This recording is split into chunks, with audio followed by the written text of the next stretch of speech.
Hello and welcome to the final Darkhorse Accelerator episode for 2021, Season 0. My name is Emery Bishop and I will be your host today. Yeah, this is fun. I'm excited about the last day that we're doing this.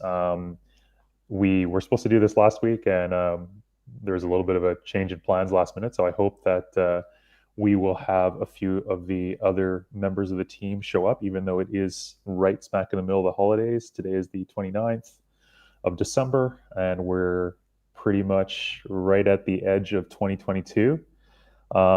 So there was some questions that I had posed to the EIRs, the entrepreneurs in residence, that I'm hoping that they'll be able to provide us with a bit of an update on their specific projects. And in the meantime, while we're waiting for that to happen, I'm actually going to share, I guess, my own update for the program because one of the things that's interesting here, at least from my perspective, is that not only are we coaches, but we're also active entrepreneurs in the program. So we're also running our own businesses, our own startups. I have a few projects that I'm excited about, and I'm also running an agency that's looking after the marketing or the design for a number of other brands. So that means that there's a lot of things swimming around in my mind when it comes to um, startups and projects. And so, yeah, really excited to do that. Actually, I see that Shamsia just joined us. Super excited to chat with her. And maybe I'll actually save my stuff till the end, and I'm going to bring Shamsia on to chat, and then I'll share a few of my own updates at the end. Hello, Shamsia. Hello, Emery. Good How are you? morning. Good Good evening to morning. you. Yeah, it's well, it's afternoon, but still nice and bright, so I'm happy. Yes. The sun doesn't go down until about I would say about 7 or 8 now, which is good. Oh, well, it doesn't go down, but I think it's up until about 8 or even later than that. But I'm on a mountaintop, so it's one of those things where the sun hits me for part of the day, and then it kind of Yeah, you're just hides like you like hides behind the mountain. Exactly. But nice to see you. nice to see you as well. How you been? How things? Things are really good. Yeah, I'm really excited about 2022 for whatever reason. I just have a really good feeling about the year. I'm just grateful for this year. I think there was like a ton that was learned, a lot of experiences that I appreciate, and definitely not without its challenges, as I'm sure you would probably agree with yourself as well. But I think it's a part of growing, right? So yeah, so I'm in good shape. I think that I'm excited also about just a couple of days where I'm not active with work, because I like this time of year to like sort of really reflect and think about the year ahead, and also think about the year that's been had, and sort of get prepared mentally and emotionally, and sort of even physically. I like to do a bit of a cleanse around this time of year as well, and just sort of like just reset somehow, and so I'm excited about that, and I'm looking forward to the upcoming weekend. We're off on Friday to the following Wednesday, so Yeah. there's 5 days there to just sort of like kind of do Detox. whatever I want. Yeah, exactly. Yeah, Yeah. exactly. How about I you? What how are you feeling? actually, I kind of understand what you're saying completely, and I feel like it's the general consensus around because the past 2 years have been like we're not really understood what's happening, right? And it's like on the go, we're learning things and we're moving so fast. We are evolving. And I feel like now is the time we feel like we're sort of prepared for 2022. Yeah. Bring it on, you know? So it's like we've got all the gear on and we're just going to go in no matter what. We faced enough for the past 2 years, right? Whatever challenges. Absolutely. Absolutely. I totally agree with you. I totally agree with you. So I see that Rachel's in the back. I'm going to also invite her on so that the two of us can chat with you about your project. And Yeah. we've got three questions that we had asked, and I'm excited to hear your opinion, your answers. So I'm just gonna invite her in, and then we'll chat. Of course. Rachel, how's it Hey, going? Good, good. How are you? I'm great, thank you. I'm great. How is it? How's life in? Let me guess, New York? Not in New York right now, but life in New York Oh, is good. where are you today? Where are I you know it currently? seems like I'm always somewhere, but it's not really true. I just feel like the timing, it's funny. I'm actually in the Carolinas, Oh, wow, South Carolina. cool. Yeah, Oh, yeah. you're like the most. I mean, I pride myself in my ability to travel, but I feel like every time I talk to you, you're somewhere else. So that's pretty cool. I know, but it's funny. This is the first time it's actually been like a vacation, though. The other Yeah, times it was because I was going through like immigration, like visa stuff, and it was a lot like back and forth between Canada and the US. But no, now it's actually just a little bit of like a vacation because I haven't really amazing. gone on like a proper vacation in like literally, I couldn't even remember the last time. It's been so long. So it is nice to actually get away. And I know you guys were kind of saying this before, like just like refresh, recharge, kind of like just get ready for the new year. Yeah. I like doing that around this time of year as well, and like reflecting on like some of my past goals and thinking of new ones for the next year. So it's been nice.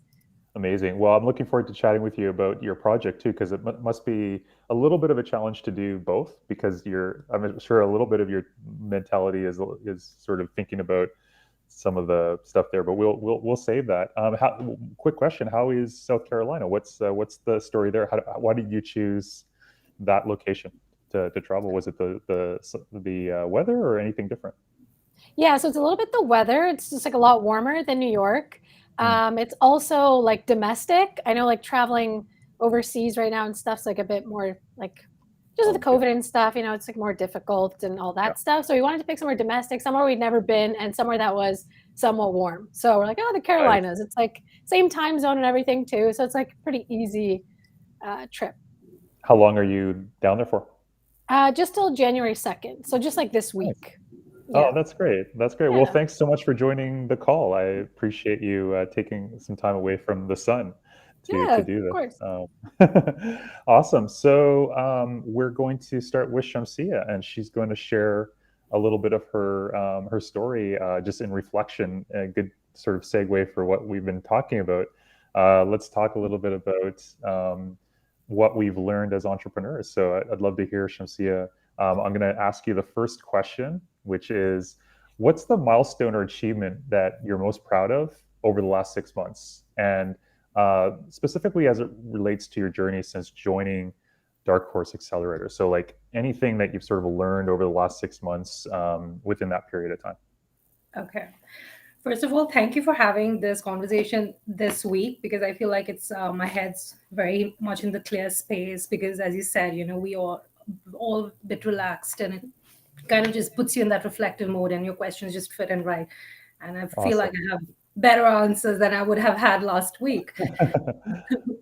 Well, Dark Horse in general has been the biggest milestone for me because it has put me on a pedestal where I can try out things I otherwise wouldn't have. And not just try out. It's such a practical experience, getting hands on experience, learning so much as an entrepreneur. For me, as a scientist, I have to say that's been like the biggest milestone. For now, I have literally opened myself to channels of communication, to channels of business communication, to understanding how business works and how to convert your research into more tangible data or something that the consumers can use, how businesses work in general, and how we as entrepreneurs can bridge that gap. For me, there's a lot of learning, there's a lot of skills I've picked up, there's a lot of tools that you have given us, and most importantly, how I have been brave enough to be there on social media and literally market myself and also learn, which is such an important aspect of being an entrepreneur today. So, Dark Horse has given me so much. These 6 months, it's almost like I've added another whole personality to my research personality, for sure. Amazing. Well, Yeah. that's wonderful to hear. I'm really happy. I'm really excited about the journey ahead for you because I think 2022 is going to be even more like intense because you've got now this product idea that you're bringing into market that's I think really special. Like what you've sort of done with Haven Snacks and where you've guided us to take it, I think is really special. Yeah. So super Yeah. excited about that. Do you want to share a little bit, just for anybody who maybe catches this, who has never seen or doesn't know what you're working on? Maybe to share a little bit about what the project is that you've been sort of discovering or uncovering. Yeah, discovering is the right word because when I joined Darkhorse, we were working with Haven Nutrition, but over time, it has moved on to becoming something else totally, and it has become an international company. And now we are also like understanding how it works in the United States as well as in Canada. Now it's Haven Snacks, and the biggest challenge has been not challenge, I would say it's more like the road map from Haven Nutrition to Haven Snacks, the changes, that's literally like unlearning and bringing on newer things, which is what it's almost like starting from scratch now. So Hmm. there's a lot of like I'm working with on Haven Nutrition, which is like a company that used to produce energy bars, but now we had a different vision for it, and now we are coming up with subscription boxes with healthy snacks. So we were able to in a very short time come up with good ideas as to what we want to sell to our customers, how we want it to be eco conscious as well as healthy as well as tasty as well as very glamorous, that people would want it and buy it, and also how we would cater to an international audience, and how we would bring in local businesses from international countries to actually participate and be a part of Haven subscription. So we have reached out to a lot of companies. We have reached out, there's this whole intense the team is working on the supplier outreach program, so we've reached out to so many companies. There's so much I've learned about drop shipping, the suppliers, and how the packaging and how that works, how you establish the protocol. And Rachel has also been very kind to help me understand the right way to go about it. Simple things that have brought about such an impact. And I must say, the rearrangement from Haven Nutrition to Haven Snacks, I have to like literally write it down because this is something I'm going to take forward. Like if I ever start something of my own, yes, I know this is how I worked. So this has been a very exceptionally intense learning experience for me. The past 3 months have been extremely on there, right there. Yeah. Wow. Yeah, that's amazing. That's amazing. Super exciting. I love the path that you sort of have been traveling down, and I know the team is really excited about this whole concept and the project, and I'm super excited to see us launch in the new year. So awesome work. Awesome work. Very cool. So I have another question for you then. Let's talk specifics. So maybe describe over the last 30 days, let's not maybe go as far back as 3 months or 6 months, but like over the last 30 days, what do you think has been the most sort of traction or learning that you've experienced specifically in your project? What kind of things have you sort of, I think you mentioned a few of them, you touched on like dropshipping and a few others, but is there anything specific that stands out to you? I think in whole, how to integrate the different aspects of starting a business and running a business in has like the 30 days have been like we put everything together, right from creating a social media plan, a calendar, how we're going to go about it in the new year, how we have to in what all different channels are we going to be putting out our posts on, what kind of posts, is it going to be very scientific? Is it going to be very, entertaining, or is it going to be both?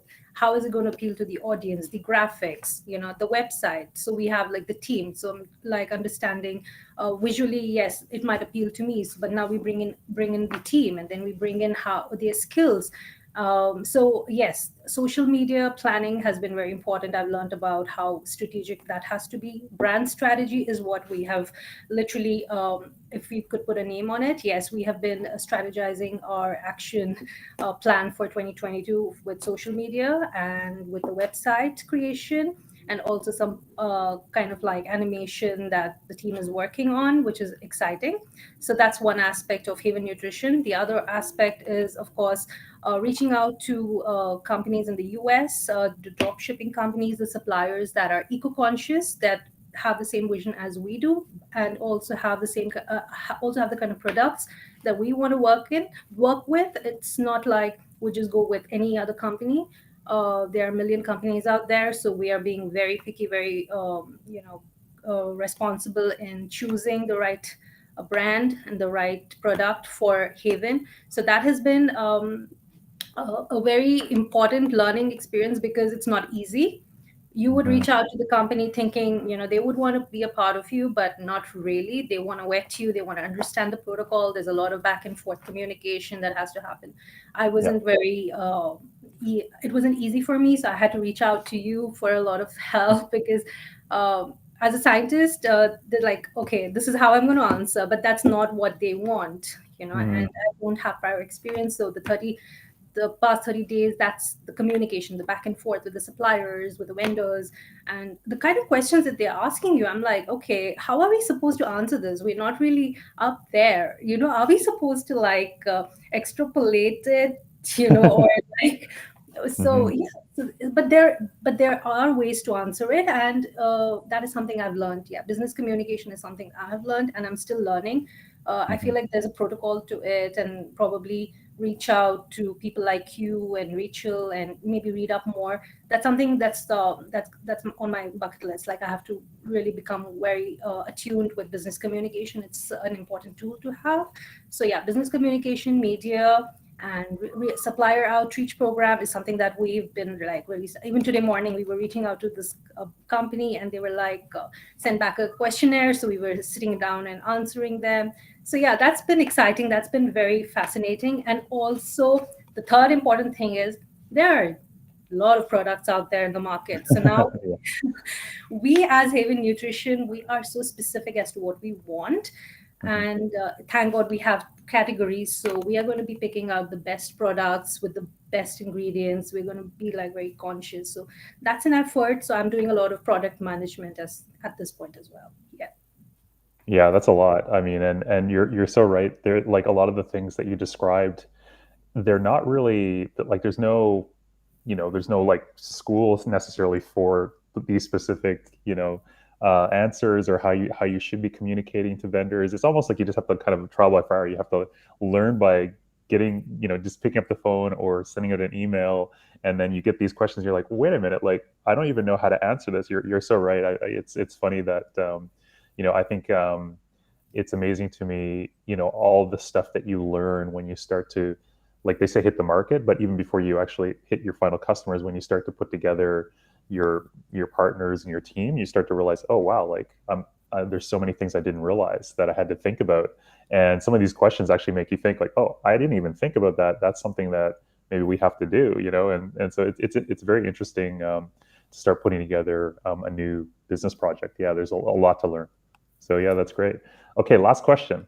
Um, what is your top goal as a founder personally, and also your startup project for 2022? So it's sort of a two-part question. So what you personally as a founder, and then also for your project, what's your top goal for the next year ahead? What are you hoping to accomplish? Okay. So this year has been like a rigmarole of things for me. A lot of things with school, with projects, with some lab work and other personal things.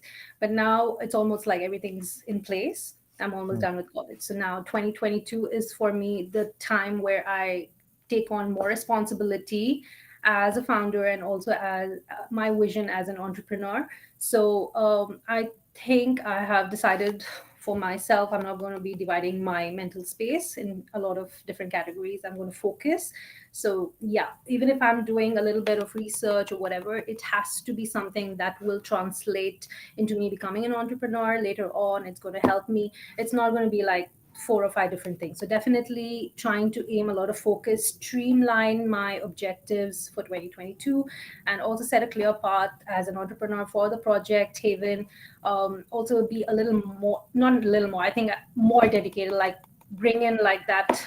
Now just work on it. Now just get this done. Now just launch this. Now I'm in it. It's not going to be a project anymore. It's going to be out there. It has to be there. A So I business. Yeah. definitely wanted to launch early February, yeah, for sure. So there's going to be Amazing. more of the push from me coming to myself and then to the project. Yes. Amazing, amazing. Oh, that's fantastic. And is there? So I mean, I actually that's perfect. So basically, focus, really assume entrepreneurship, like as your sort of Push main that. identity, in some respects, and then like with an amazing science background, which is a really amazing combination, and then get your product in the market for the first quarter. Love it. That's amazing. Thank you. Awesome. Well, thanks, Shamsia. This is great. Rachel, do you have any questions for Shamsia? A surprise bonus question or anything? I won't put you on the spot. Don't worry. No, but it's been great to actually see you work through this project. I feel like you've been so dedicated to it. So it's great to see. And I've really enjoyed like chatting with you too about some of the like challenges that you're having and just kind of bouncing ideas off each other. It's actually been really great. It makes it feel less lonely, I think, which is nice. And I find like your business model is somewhat similar to that of Brightly Boxed too. So it's kind of nice just to talk to someone kind of going through the same thing. So it's been pretty cool to see. Yes, I have to add, thank you, Rachel. That was extremely good explanation of what is, my journey been so far and how I have been reaching out to people who have similar, work plan. And yes, as you said, it's very I'm not Brightly Box is an inspiration for me. I really like how you've handled it so well, and how you've changed it, and how you've been so effortless and graciously putting yourself out there, your product. It must be difficult, but the outcome is what I see, and it's beautiful. Yeah. Actually, one thing I will say too is your Instagram live has really inspired me. I'm like, oh, I need to do that. Yeah, me It's too. because honestly, it's like really scary. So it's like kudos to you for just doing it and like sticking with it too. Like you've done Mhm, several. It's not like you just did it once. I'm like, oh, okay. Like you've actually mhm. been consistent with it. And I know how challenging that can be, but I feel like what I'm learning is that consistency and like persistence is like 90% of it. It's just Yeah, like keep doing it, keep doing it, keep doing it, and eventually you'll hit on something. So I do feel like you definitely have those characteristics. So you're going to be just fine. I'll just let you in on a secret. It's actually very addictive. Like once I go on live, I feel this endorphin rush and I want to do a lot more live videos. And when I've not done it for a period, I feel like there's a withdrawal and I'm like, I need to do this. Maybe if I don't find someone, I should do it myself, it's that's it's awesome. really fun. Yeah, maybe you should just try it. Well, yeah, you're putting the gauntlet down. I'm going to take up the challenge in the new year. I'm definitely doing some Instagram lives. I'm going to bring both of you on, hopefully, to chat Yeah, with. That'll be yeah, fun. and let us know what you feel about it after that. Yeah, I will. I will. Yeah, actually, I'm excited about that. TikTok too is another one I'm looking at pretty closely because it's very similar. I know, but yeah, awesome. Thank Oh, you. well, we're gonna shift gears to Rachel, and why don't you hang around, Shamsia? Maybe you have a question or two for Rachel, unless you're in a hurry and if you need to go. No, I'm here. Good. Awesome. Okay. Well, Rachel, you are the main feature for the next few minutes. So I'm going to ask you the same questions that I just asked Shamsia. So the first one is, of course, what is the milestone or achievement that you're most proud of over the last 6 months related to your startup journey? I think for me, it was pivoting the business from local provisions to Brightly Box. So not even just like the rebrand, but actually kind of figuring out a somewhat more unique kind of differentiator. Mhm. When I was doing the gift boxes, it was very fulfilling and I really enjoyed doing it. But like in the back of my head, I'm like, oh, there's a lot of competition here. Like I really need to differentiate myself, but I wasn't sure what to do. So I do really feel like joining Darkhorse helped me, I guess, see more possibilities and then like have the confidence to actually like go through with it, right? From like meeting coaches and like meeting Susahosh and him being like, oh yeah, this is totally possible. Like you can do this. I'm like, oh really? Like it's just nice to, I guess, to feel that support to go with something that's a little bit against the grain. And, as I said, like, I'm non-technical. I don't really know people that are like coders or like engineers or anything like that. So like there was no one I could really go to even like ask if this was possible. So I do feel like Darkhorse really helped me with that. Amazing. Hey, Carla, how's it going? Nice to see you. Happy holidays. um, so I'm just waving to her on Facebook. She's commenting on the post. So that's amazing. And so, Carla, do you think that do you think you would have like figured out the pivot? Like I guess the question is, were you happy with the original business before? I know this isn't like one of the three questions, but I just want to ask a little bit more clarity on something. Um, and this is something that I struggle with sometimes too. Like when you decide to make a change with something that you're going down a path and you move to like a different path.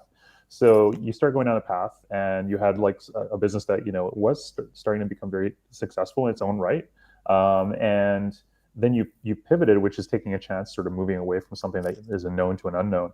And then when you did that, now that you've sort of made that change, do you, like, looking back, do you think that you would have been satisfied with the original business if you had stayed there? Like, if you had never come up with the idea to move into the new direction and rebrand and everything, do you think that the original business would have still been something that you would have been like personally fulfilled by, or that you would have enjoyed, or like maybe take me through that, because that's the one thing that I'm always curious about with like the pivot. It's like, because there's always, from my perspective, there's always like it's a challenge sometimes to sort of make that decision, right? Yeah, for sure. I think for me, it was just I could see that it wasn't going to be scalable in the way that I wanted. And I was like, I can keep going down this path now, but it's just not sustainable the way that it is. So I Mm-hmm. think that's why I was like, I want something scalable. Like for me, it's kind of like if I'm going to do this and I'm going to put all this energy and like passion into it, I kind of want it to be big. You know what I mean? Mm-hmm. So it's like, how can I do that? And I feel like using technology as a way to like scale a business and kind of come up with like I don't know, almost a more automated way to do this. I was like, I got to Mm-hmm. try that. That was kind of like, I think my real like reason for doing it was just like the scalability. Amazing. Yeah. And you're right. I hear this a lot, and I've probably said this before, but it takes the exact same amount of effort in a lot of ways to do something that's 10x bigger, 100x bigger, right? So when we as entrepreneurs sort of do things, I think a lot of times it's just about kind of realizing that there really isn't a big distinction.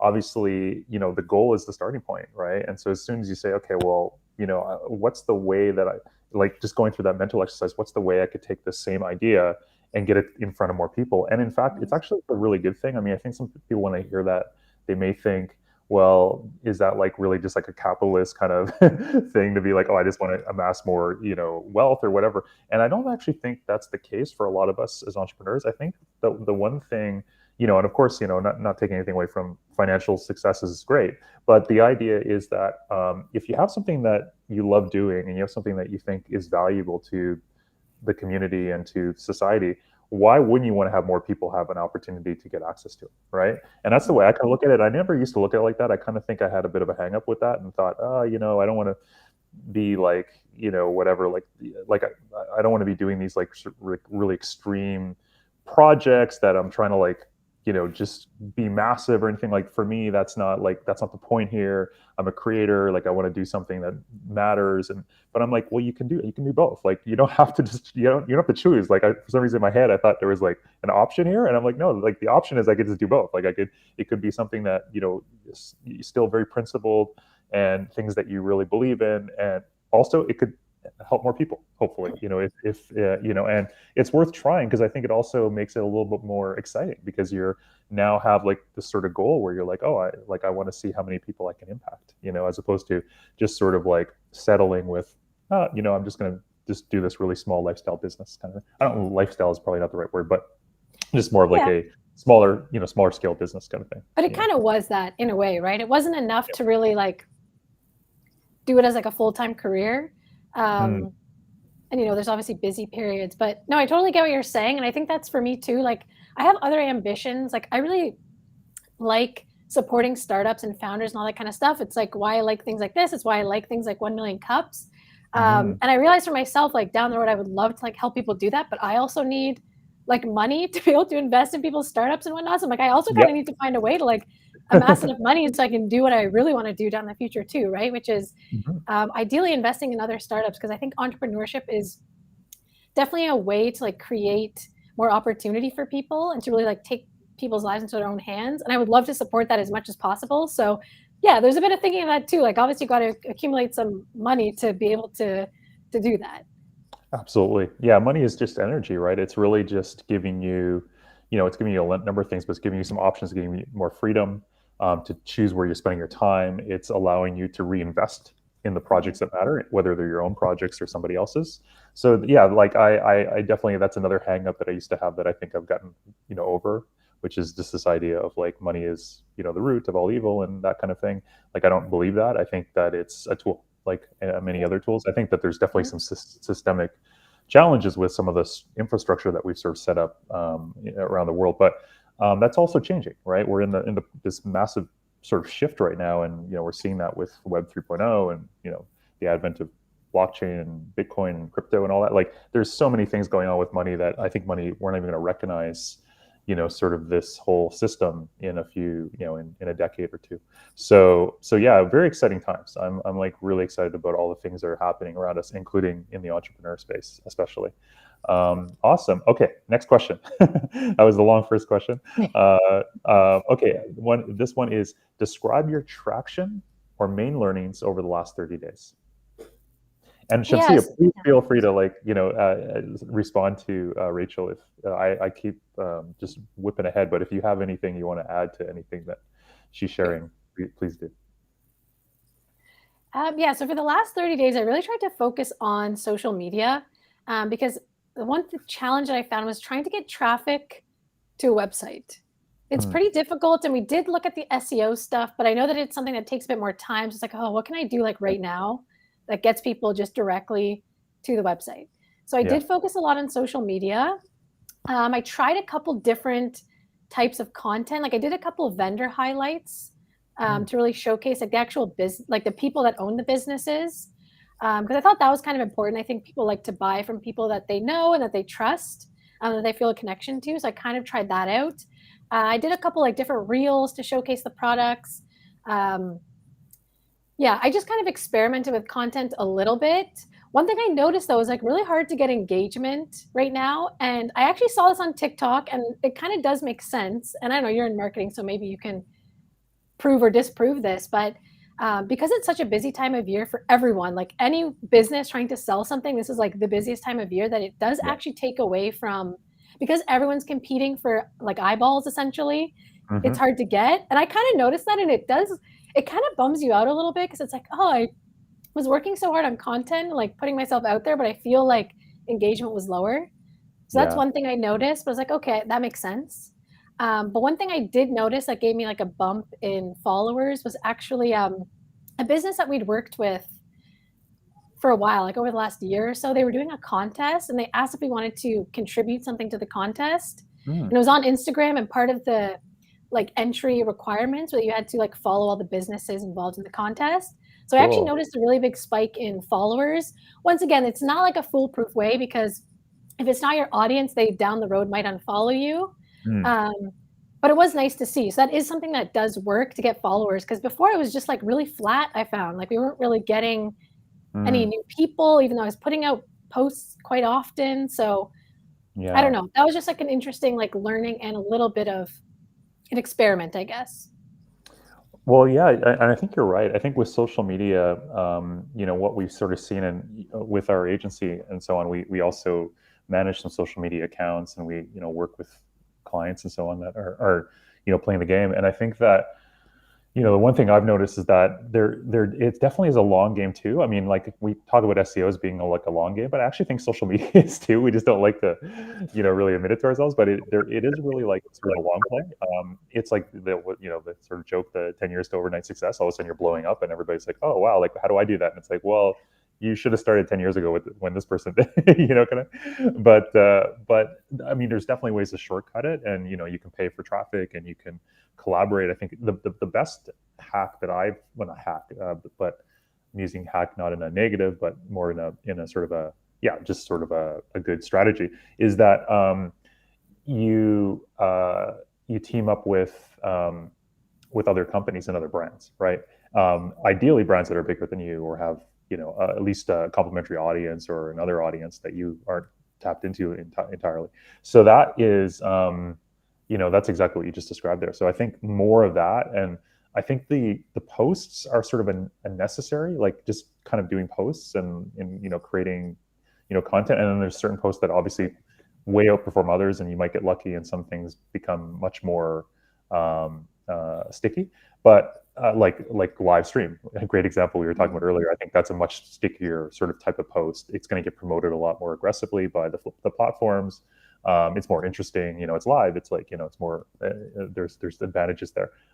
Video over static images, of course. Things like that. But in general, we're incentive-based creatures. So to your point, like I think people, when there's a lot of things vying for our attention, we sort of start to really narrow our focus. And so if you have a contest going on versus me and I'm posting, just sort of something random, they're going to pick you for the contest because it's like, well, hey, I'm going to get something back out of this like right away, this person over here, he's talking about something that maybe or may not be super interesting. Like I'm following his channel, so like obviously it's somewhat interesting, but it's not enough for me to stay. And then obviously that feeds the algorithm, so a lot of people skip you, so then it doesn't get shared to new people, all that stuff, because they're too busy over on Rachel's channel with the contest, right? So that's sort of the way that this whole game works. And so I think just thinking about, I think we spend a lot of time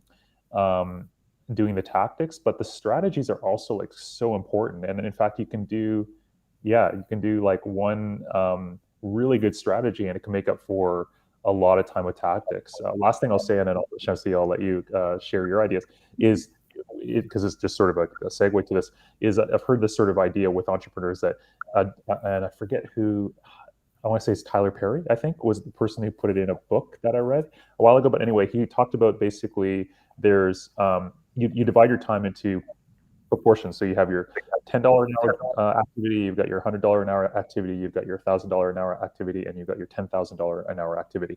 And it's all the same, it's all an hour each, but they're all very different things, right? And so if you start thinking about all your activities like that, and you're like, am I doing a $10 an hour activity right now, like with this brand, or am I like doing something that's like $1,000 an hour activity? So maybe showing up at like this big event or whatever is $1,000, or a $10,000. I just did this partnership with like, I don't know, Disney or something, right?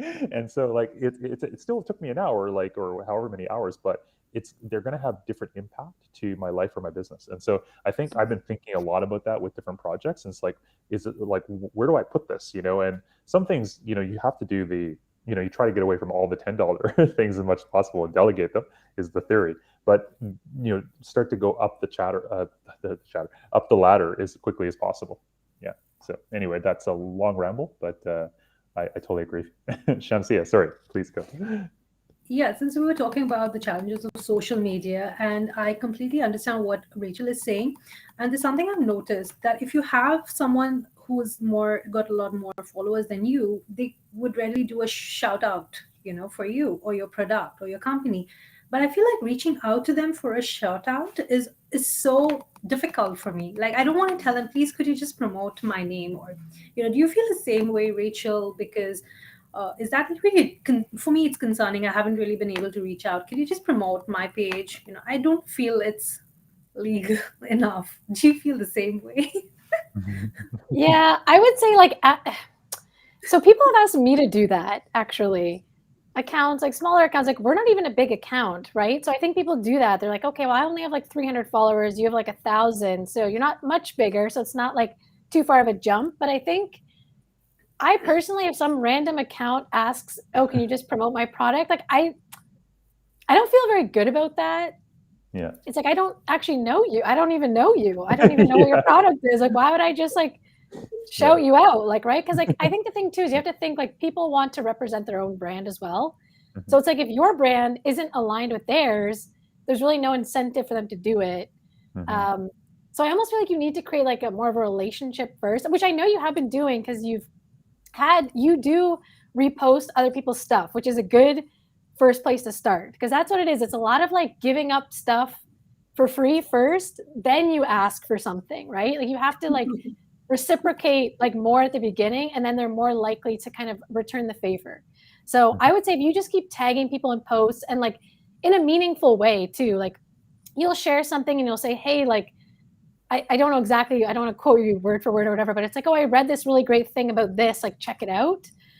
That's a really good strategy to start with, because then like if they keep seeing you engaging, they'll recognize your name and be like, oh yeah, this person, like we're aligned, they engage with me. Then they'd be more likely to do something for you versus like just completely out of the blue, like never heard from you before. Yeah, you're right. That account's probably not going to reshare your stuff. So it's like, why even waste your time like writing the message? Yeah, I get it. I completely get that. So it's normal. I can add a couple of points to that too, just from what I've seen is that, a lot of people I think just do this sort of shotgun approach with this, where they just like try to find anybody that can promote. I think actually, just to add to what Rachel's saying, one of the things that we can do as entrepreneurs is really think about alignment, right? Like to Rachel's point, it's like, who do you love? Like what, we're sort of working on like a fun little project with a podcast group that we really like. I invite Rachel to work with me on it and a few other folks, but we're sort of looking at this podcast that's huge, and they have a big following, and they're doing a contest right now where it's like cut up our podcast, and we'll pick random people to give a prize and a shout out to. I'm really more doing it because I think it would just be fun to get on the radar, because I actually really enjoy and get a lot of value from their work. Right. And so for me, it's like, hey, like, let's go deep on one thing. Like, we're going to spend, a week or 2 weeks on, trying to get some type of small relationship built, or at least just some goodwill sent towards this one group that we, really enjoy. You could take that same amount of time and divide it up into 100 people and just sort of randomly like start to reach out to them. But I think, going deep with a few people might be a better strategy, because, the outcome could be significantly higher, first of all, because you can build a relationship with somebody. And if they do, like what you're doing, it could turn into something, even better than you imagine. Right. And so I think getting creative is also like a good strategy. So like looking at opportunities, like one of the things I say is like, is there opportunities to give that person who has more of a following something that they don't have, right? Give them an opportunity for you to give them something that they don't already have too much of, And so they probably have too much attention. So that's not something you can just, I'm just going to like their post. But is there something else that they may not have? Well, some people, appreciate acknowledgement, like to Rachel's point, so where you're being very thoughtful about your responses. So you're not just liking something, but you're actually resharing it and adding to the conversation. Some people just you like actively trying to help in some way, like maybe if they're working on a project or they're doing something and you're you volunteer or you do something to support that project. So there's different things, there's different angles I think with getting in front of people. And I think one of the strategies that might work better than the asking for a retweet is like literally trying to just build a partnership. It's a loose partnership. It's a strategic partnership. You're not like trying to get the person to join your company necessarily, but basically what you do is, you sort of just start to, put your list together and just really focus on those people on that list and put a lot of time and energy into that, as opposed to, I think a lot of us just sort of really quickly run through, a whole bunch of people and try to get everybody involved, but it's harder. It's a lot harder. I think it's a lot easier to kind of just focus. And actually it feels better, like to your point, I always say, like, listen to your gut. Whatever it feels kind of like yucky, probably don't do that so much. Some things feel scary. That's a good thing. Like, run into the fair. Like, if it's scary and it gives you, butterflies, that's okay. But if it's like yuck, like I feel kind of like gross doing this, it's probably not like the best idea. Okay, that's a good thing. I'll go by that. That's what my compass anyway. I don't know, like, maybe some people would go the opposite way and say, no, if it's gross, let's, whatever. But I think it's, we have to listen to our compass a bit. Hey, I got a surprise here for us. Hey. Hey, Carla. How's it going? Not the best looking surprise, but it's like last minute, but I'm here. You're here. And everything as authentic as it gets, but yeah. I forgot about the stream, taking some time off, and my mom came to me and she showed me Facebook and she's like, oh, why aren't you here? And I was just like, oh my God. Let me get a setup going, because I just can't miss the last of 2021. So I've been watching for the past few minutes while I'm setting up, but I'm happy to be here. Awesome. Yeah, we're really happy to see you. Are you feeling a little bit better? Like, I know you've been going through a really bad flu, so how are you starting to feel? Health-wise, better. Still in getting it, better. Still in the thick of it? That's a positive. Okay, good. Yeah. Good. But getting better, so yeah, can't complain. But I'm not gonna lie and say that it's getting super frustrating to not work. I'm trying to Yeah, force well, myself you're to wired. You're not. wired. Yeah, it's just, like it's part of who I am and what I love doing. So it's Yes. challenging to just not do it. Yeah. But sometimes it's needed. Yeah, well, I mean, if it's going to happen, this is the perfect time, right? Because we've got the holidays. It's like we've had a few days off last week, and then we have 5 days coming up. Friday to Wednesday. Friday, Monday, Tuesday are off again. So I think, like, if it's me, I'm going to get sick now because the new year you want to be kind of like, let's put this behind us, and like New Year we're just like Just rocking, wait right? until So I'm back, then you can get sick. That's fine. yeah, well, that's the We plan. I'm just gonna we'll suddenly take get sick the turns. minute you get back. Yeah. And you'll see on my I don't know, TikTok that I'm just practicing live streams the whole time. Cool. So Then I'm not gonna leave you much, but okay. nice. So we have one more question for Rachel, and then we can do whatever. But I have one more question for her. So we'll finish off our questions here. What are your top goals as a founder personally, and also for your startup project? So a two-part question for the next year, for 2022. For me personally, it's definitely continuing to like face my fears. I am definitely a little bit perfectionist, and I find like I almost like talk myself out of things, and I need to be a little bit more action oriented, I guess is the word, or like biased towards action, whatever like the saying is that people who just like proactive, like just like I got an idea, I'm just gonna literally do it like right now. Like why not right now? Yeah. Right. Whereas I'm like, okay, no, I need to like research it a bit more. I'm gonna think about it. Then I'm gonna write out a plan, and then like tomorrow I'm gonna do it, and then tomorrow comes and I'm like, oh, I don't know, like maybe today's not the best day. Like that's just my own internal dialogue is very much like I think protect myself from making mistakes. I think that's like what it is. Like I don't like to fail. I don't like to make mistakes. So I do everything in my power to like I think like talk myself out of things that are a little bit too scary or like a little bit too far advanced for me, at least in my own mind. So definitely continuing to do that, and like also just like work on personal branding too. I think that's part of like gaining confidence and doing like this. Right? Like I've now done like so many live streams, and I've had to like talk in front of people and an audience and like articulate ideas, and I think that has helped me like so much. Right? Like just doing it consistently. So that, and then continuing to use new tools as well. Like I did like a Loom video, and I actually sent it out to my customers, which I thought was it took a lot of time. It was really good, by the way. I recorded the video a bunch of times because I was like, oh, it's not good enough. But eventually I got it. I sent it out. Yeah. And I do feel like that was a good way to, I guess, set myself apart. So I think it's kind of what you said. It's like you have like the $10 activities, $100 activities, whatever. It's like, I'm going to spend a bit of extra time, but I know it's going to set me apart from everyone else. So it's worth doing versus just like writing an email like I would have normally done. So I think it's continuing to be a little bit like creative in that sense, using tools that are out there and readily available. Like Loom is free. So yeah, that was, I don't know if that's kind of a work goal too, I guess. I'm kind of like mixing them together a little bit, but that's okay. That's, I mean, welcome to entrepreneurship, right? As they say. It sort of blends quite easily for us. That's nothing new. Exactly. Yeah. Awesome. Yeah, I guess a startup goal, this is just purely startup goal, would be to launch the Chrome extension. So I was talking to Susahosh. We actually kind of came up, I think, with a quicker way to launch it just by almost simplifying it a little bit.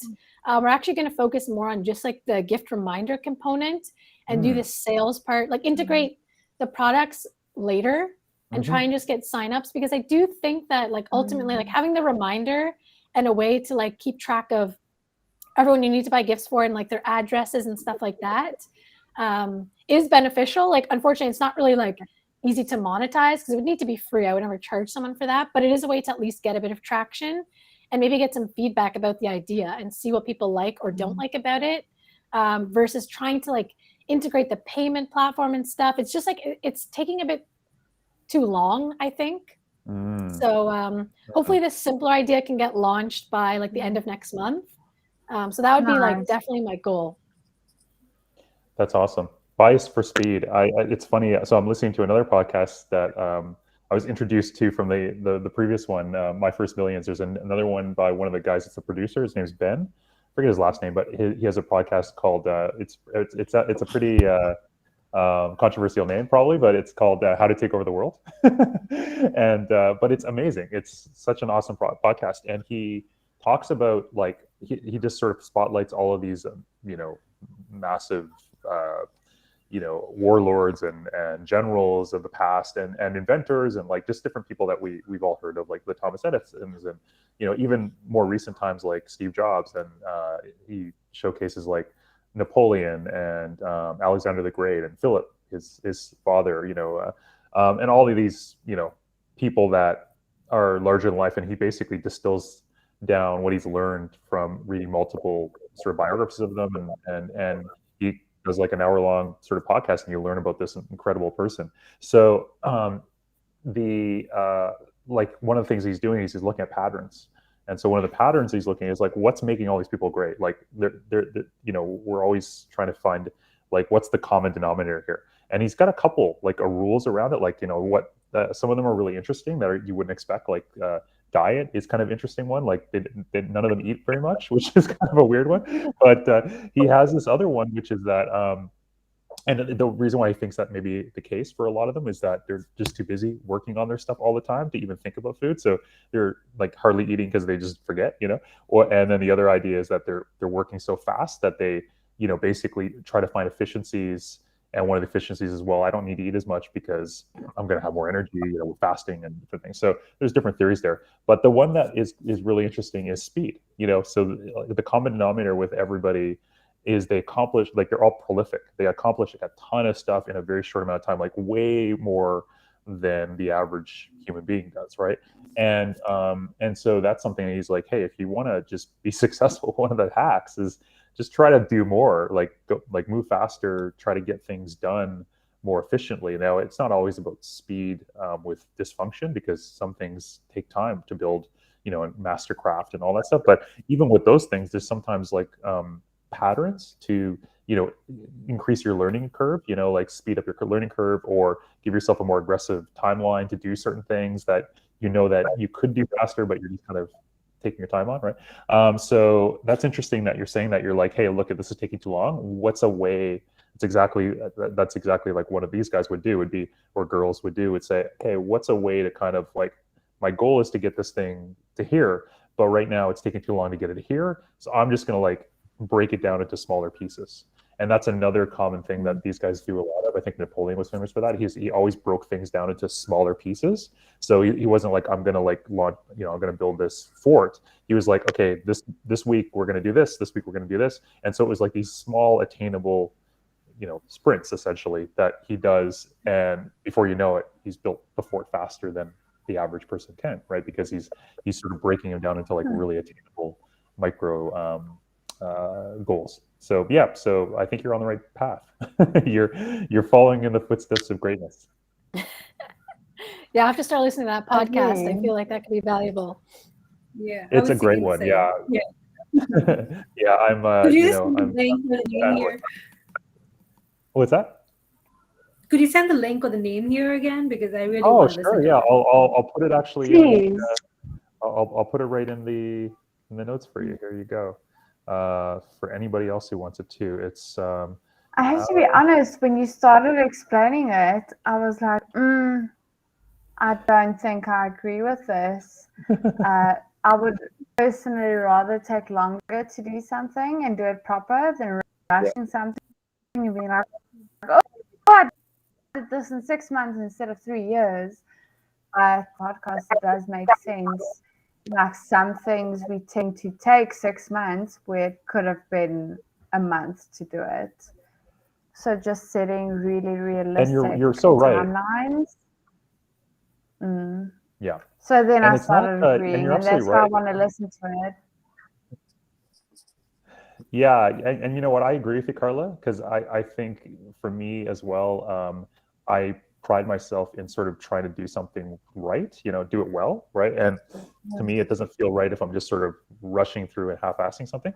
And that's sort of like, that's my gut reaction to that as well. But I think, it's one of the earlier in the conversation, I was talking about, like, a lot of times we say that it's one or the other, But I think what I'm learning more and more often is sometimes you can actually do both, right? So you can move faster, but you can also be even higher quality. Like a great example is what Rachel's working on. So her new business technically can potentially be faster than the previous business, and it can also be higher quality, right? Like in terms of delivering service, in terms of like sort of speed and efficiency and automation and all that.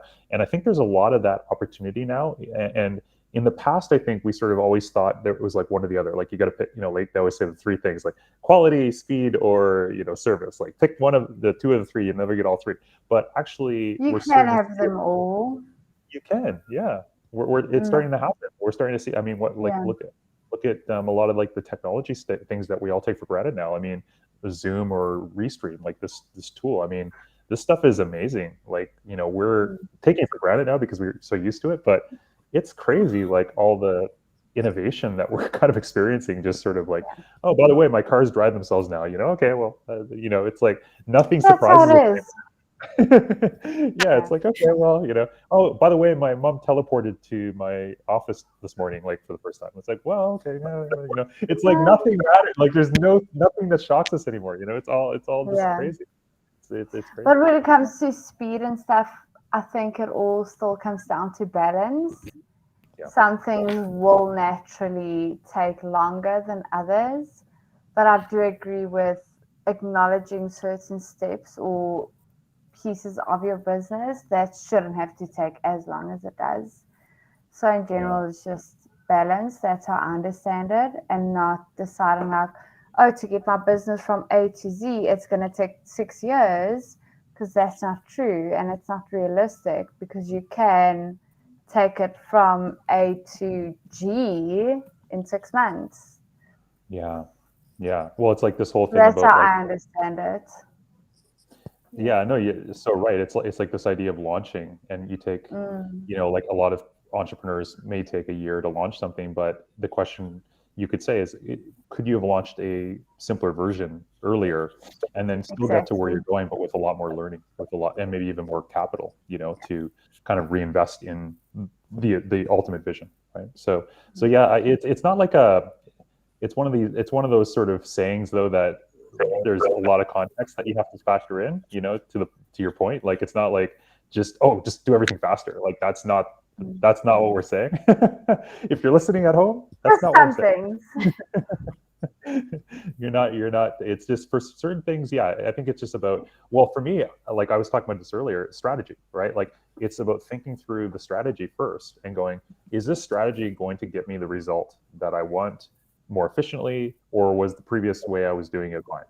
And sometimes the previous way was fine, right? And so just take your time and do the previous way. Otherwise, you might say, oh, now I'm going to pivot to this thing because this is going to actually get me the same result, but even a little faster or whatever. And there's nothing wrong with that. Yeah. Cool. Well, those were my 3 questions for the 2 EIRs. But since you're here, Carla, why don't you put you on hot seat? Are you comfortable answering a few? Put me on hot speed. Hot speed. Hot speed. Wow. Nice choice. I can't speak today. Well, to be honest, I only heard a little bit of Rachel's part. I didn't hear anything of Shamsia, but I will go rewatch the recording, and if I do have questions and stuff to mention, then I'll send it over. But the only thing with Rachel that I picked up is the social media stuff, especially this time of year. I think it's something that a lot of people tend to forget about, because we're looking at social media and advertising and competitions as a business owner and not necessarily as a consumer. And that's the biggest piece of advice that I can ever give you when it comes to any type of advertising. When you do it, put yourself in your consumer's shoes. Sure, it's holiday season, people are spending time on social media, but they're not there to buy things. They're not on social to look at ads or enter competitions. It's been proven year after year that over November and December, not just views, but engagement specifically does go down. So if I were you, the thing that I just wanted to mention to you, because you did mention that your engagement went down a lot, it's normal. But going forward, I wouldn't do any type of competitions or collabs or anything over this time of year, because we know you're not going to get the same effects and results. But that's how you learn. So that's the only piece of advice that from what I heard previously, that I wanted to mention to you, is it's not necessarily that there's anything wrong with your business or whoever you partnered with or your advertising you're doing or your type of posts or your content. It's just that time of year. And that's why I'm saying, look at it as yourself as a consumer. There's no way that I would now really, like, go and respond to advertising that's focused on gifting or even enter any competitions, because we go onto social media now this time to go look at, oh, who did what over Christmas and what are your New Year's plans. Like, the mindset's completely different, and that's something that you have to keep into consideration when it comes to any type of advertising, but specifically social media, organic or paid, how that's going to influence it. So instead of wasting money, not entirely wasting, but basically, like, you can get a much better return doing exactly what you're doing now, but in January or February. But it's been proven so many times that over November and December, engagement views, everything just goes down. But that's what I wanted to tell you, is firstly, keep that in mind, because I'm sure there's something you probably didn't know, but also don't take it upon yourself like, oh, my ad was shit, or, like, oh, I didn't produce the right type of content, because that's just how life is, and lifestyle changes, and people are in a whole different mindset and mood. So from what I heard, that's the only feedback I have right now, to be honest. But I will go and rewatch the whole thing, because I'm quite keen to also hear Shamsia's feedback and answers. So I'm excited. And then I'll send over my questions on the general chat on Slack. I'm sure that's fine, so that other people that aren't able to join in can also, like, weigh in on that. Awesome. But from what I've heard, that's what I have. Awesome. Thanks, Carla. Yeah, that's some really good advice and makes sense.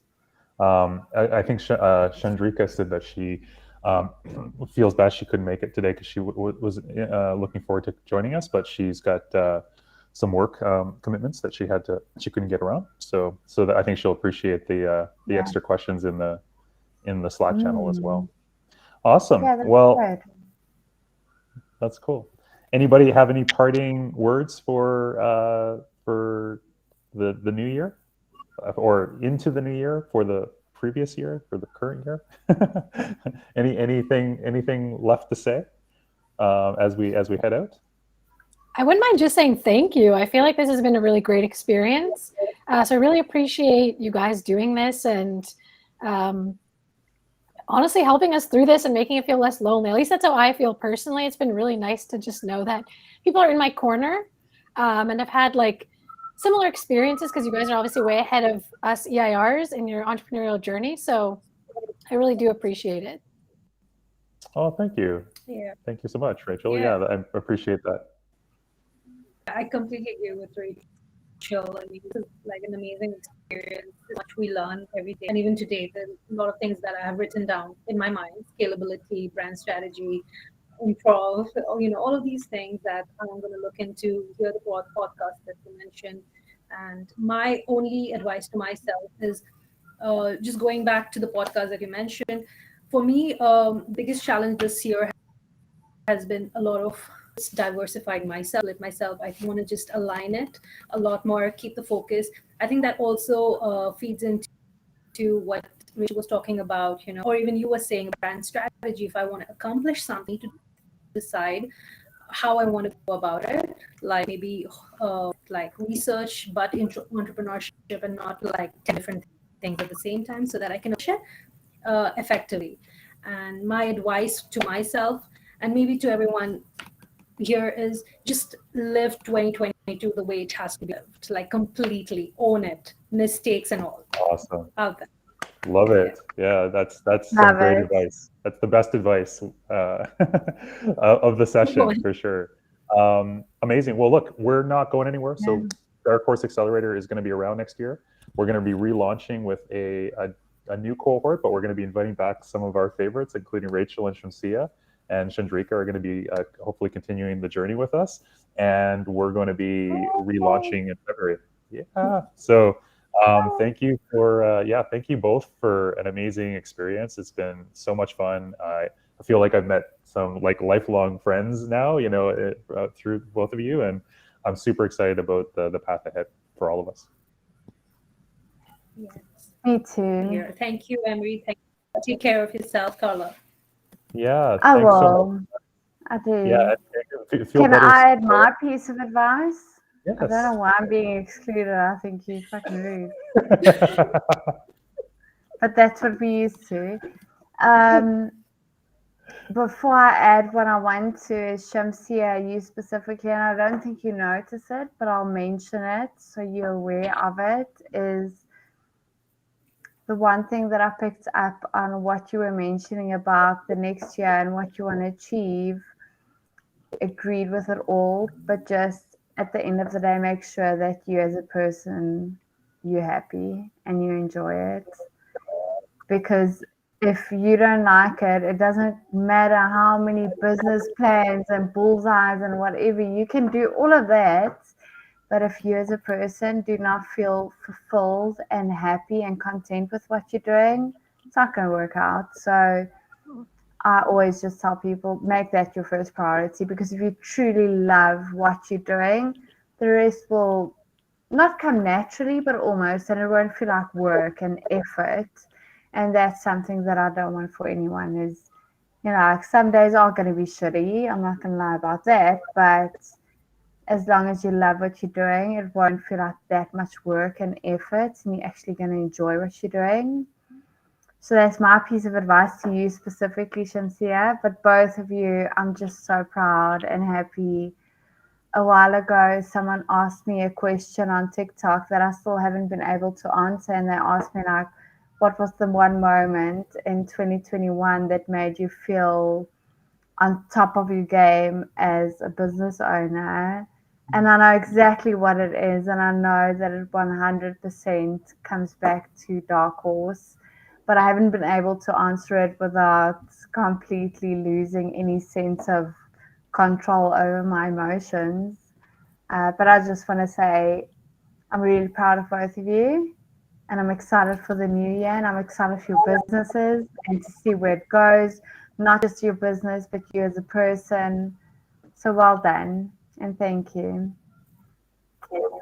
That's And that Thank is you, it. Carla. Thank you. Amazing.